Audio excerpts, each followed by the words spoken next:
Algum tempo atrás, lá no meu perfil do Instagram, eu fiz uma votação com o meu público perguntando qual deveria ser o tema do próximo vídeo. Eu escolhi 4 mídias, dentre mangás, animações e games, que eu consumi recentemente no pouco tempo livre que eu tive durante este período que eu estou dedicando ao mestrado em estudos culturais na USP, cujo objeto de pesquisa, algo que eu já devo ter comentado antes, é justamente o formato de vídeo ensaio e sua atuação, vamos dizer assim, como texto, discurso e linguagem audiovisual no debate sobre arte e cultura pop na internet. Talvez eu faça um vídeo sobre isso mais pra frente.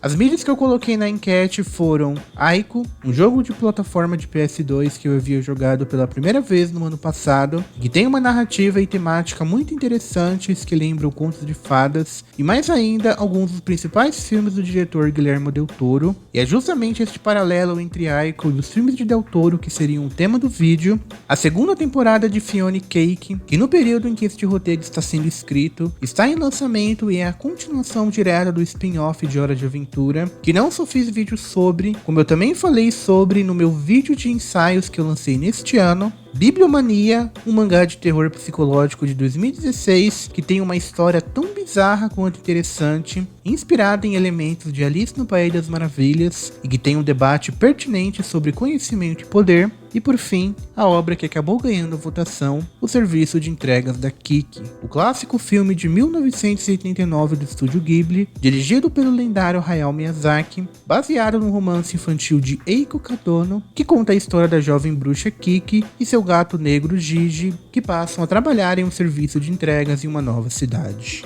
Aqui estamos então. Antes de começar esse vídeo, porém, devo informar que eu irei dividi-lo em 2 partes, algo que eu não faço aqui no canal desde a minha análise sobre o mangá de Chainsaw Man, cada uma falando sobre tópicos diferentes do filme para evitar que o vídeo fique longo. E sim, apesar do serviço de entregas da Kiki não ser tão caótico e fantasioso quanto outros filmes do Hayao Miyazaki, essa animação tem muitas, mas muitas camadas que eu quero trazer aqui. Então, se é isso que o povo decidiu, é isso que o povo terá.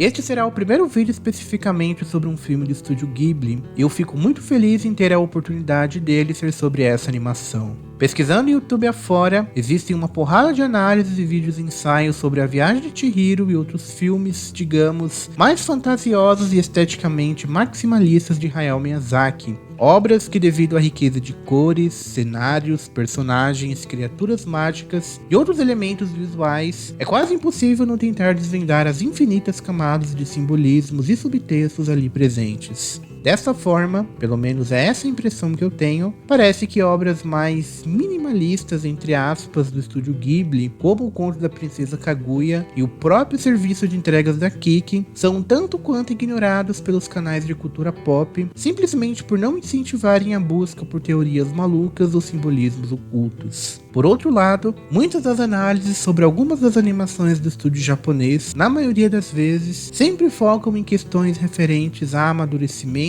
identidade e pertencimento. Tópicos estes que são lugares comuns tão óbvios quanto apontar, por exemplo, que os filmes do Tim Burton são sombrios. É nítido que todos, ou quase todos os filmes do estúdio Ghibli falam sobre amadurecimento, assim como ambientalismo, tecnologia, guerra e outros temas políticos e sociais. É por isso que, tentando me distanciar um pouco deste lugar comum, eu escolhi falar, em relação ao serviço de entregas da Kiki, sobre o incrível modo como este filme desenvolve as relações entre mundo e personagem. Muitos filmes do estúdio Ghibli, mais especificamente aqueles protagonizados por crianças, se fazem a seguinte pergunta: como uma criança enxerga o mundo? Ao mesmo tempo que a responde através de suas criaturas mágicas e cenários coloridos, que parecem ter saído diretamente de livros de contos de fada. Para Satsuki Himei, de Meu Amigo Totoro, assim como para Chihiro ou Sosuke, de Ponyo, os conflitos do mundo adulto são traduzidos, ou ao menos amenizados pelo mundo da magia, não na forma de um mero escapismo, mas na forma de uma nova possibilidade de existência, uma segunda realidade, entre aspas, que os adultos não são capazes de enxergar. O serviço de entregas da Kiki, ao contrário, se faz uma outra pergunta tão importante como essa: como o mundo ideal deveria tratar uma criança. A protagonista do filme, a jovem bruxa Kiki, que sai de casa para aventurar-se mundo afora e aperfeiçoar seus poderes, assim como essas personagens citadas, é tratada como um agente próprio, um indivíduo que possui vontades e identidades próprias, mas o mundo que a cerca, no caso, a cidade à beira-mar que ela se instala, é também um organismo vivo, como se ele próprio fosse um personagem. Ainda que o filme não se aprofunde plenamente na trajetória de algumas das pessoas que passam por Kiki, que seria impossível obviamente, a relação que elas mantêm com a personagem diz muito respeito ao que a cidade é. Apesar dos problemas que Kiki causa no começo do filme, os moradores da cidade vão se mostrando aos poucos bastante receptivos à garota, ao passo que ela também se mostra bastante prestativa e caridosa. À medida que Kiki contribui com a vida e o cotidiano de alguns dos moradores da cidade com pequenos favores, como devolver a chupeta para um bebê, trocar uma lâmpada, consertar um forno a lenha, ajudar com os afazeres na padaria, servir como modelo para uma artista, estes favores são devolvidos gradualmente em forma de comida, trabalho e moradia gratuita, mas também em forma de respeito e gratidão. Estamos lidando com um mundo adulto incrivelmente generoso e receptivo, no qual acaba incentivando a criança a ser igualmente generosa e receptiva. Um mundo adulto que diverge radicalmente das representações de adultos e pessoas mais velhas mostradas em outros filmes do estúdio Ghibli. Ao invés daquele mundo adulto tão criticado por Hayao Miyazaki, criador da guerra, da tecnologia fria e desumana, do capitalismo, da degradação ambiental e dos aviões bombardeiros, a cidade litorânea em um serviço de entregas da Kiki é um mundo adulto que trata a criança não como um outro, um não indivíduo, um ser passivo e sem voz, mas alguém que possui desejos e direitos que devem ser respeitados, assim como deveres e responsabilidades que devem ser assumidas. É desta forma que, vivendo em um mundo ideal, a Kiki também se torna uma criança ideal, ou seja, uma garota generosa, bondosa, curiosa, alegre, responsável e determinada. O perfil da personagem não é diferente do de outras personagens femininas do Hayao Miyazaki do estúdio Ghibli, com a diferença, no entanto, no fato de que as qualidades positivas da Kiki não serem trabalhadas como meras oposições às qualidades negativas de um mundo adulto decadente, frieza, falta de imaginação, consumismo, alienação, autoritarismo, mas ao contrário, como consequências de um mundo adulto funcional. Essa é uma das coisas que mais me chamou a atenção em serviço de entregas da Kiki. Diferente de outras obras que são protagonizadas por crianças e são obrigadas a enfrentar os mais variados desafios, este se trata de um referencial adulto bastante positivo. É como se a cidade litorânea fosse uma espécie de família estendida, aquele modelo familiar composto não apenas pela estrutura nuclear de pais e irmãos, mas também por outros indivíduos como avós, tios, primos e até vizinhos. Todos igualmente responsáveis pela criação e educação da criança. Todo mundo, desde o Sono e seu marido, até as duas senhoras que moram na mansão, é responsável pela construção do caráter e da identidade de Kiki. A relação entre criança e adulto não é um mero maniqueísmo, uma mera oposição entre polos opostos. E o fato de Kiki ser apresentada desde cedo a referenciais adultos positivos faz com que ela se distancie do velho arquétipo da criança rebelde, entre aspas, da criança que tem a imaginação e a fantasia como armas para lutar contra o mundo adulto cinzento e autoritário.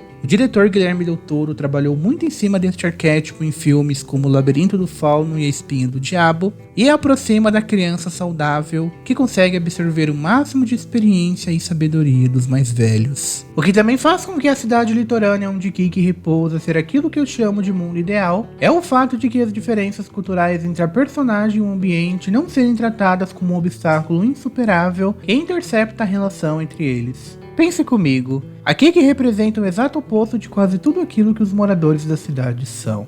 Ela é uma criança de 13 anos e eles são majoritariamente adultos e idosos. Ela é uma bruxa com poderes mágicos e eles são humanos comuns.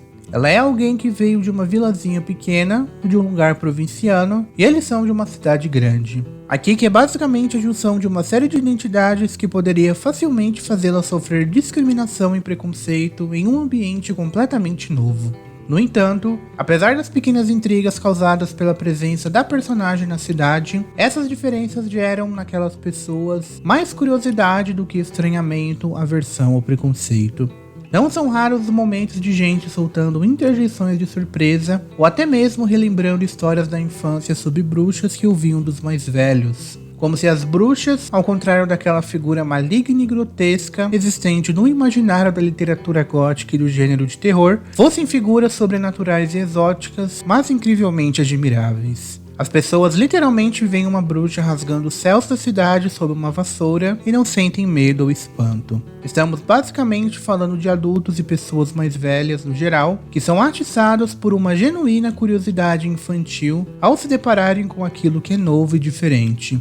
Adultos que reagem com o jovem Copoli, que vê uma adolescente voando com tanto entusiasmo como se estivesse brincando com um brinquedo novo. Seria mais do que fabuloso viver em um mundo em que a essência dos mais velhos possa facilmente ser traduzida para a essência de um jovem garoto que só quer passar seus dias montado em sua bicicleta e ganhando céus andando de dirigível. O mundo ideal é um mundo de adultos com espírito de crianças. Essa foi a primeira parte do meu vídeo sobre o serviço de entregas da Kik. Entre a próxima semana e a outra, entre os vídeos que eu estarei lançando durante o Natal e Ano Novo, eu estarei lançando a segunda parte deste vídeo, dessa vez abordando outros tópicos sobre o filme. Fiquem ligados que até o final do ano tem coisa nova vindo por aí. Meu nome é Vinícius, esse foi mais um vídeo do Anti-Herói, um projeto de vídeo ensaio do YouTube. Se inscrevam, curtam, ativem as notificações e todo aquele clichê do YouTube e até mais.